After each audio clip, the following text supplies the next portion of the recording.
You ask Tiger to solve. This deals with linear equations with one unknown.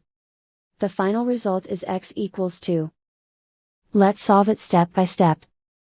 Simplify the expression. Group like terms. Simplify the arithmetic. Group all constants on the right side of the equation. Subtract 27 from both sides. Simplify the arithmetic.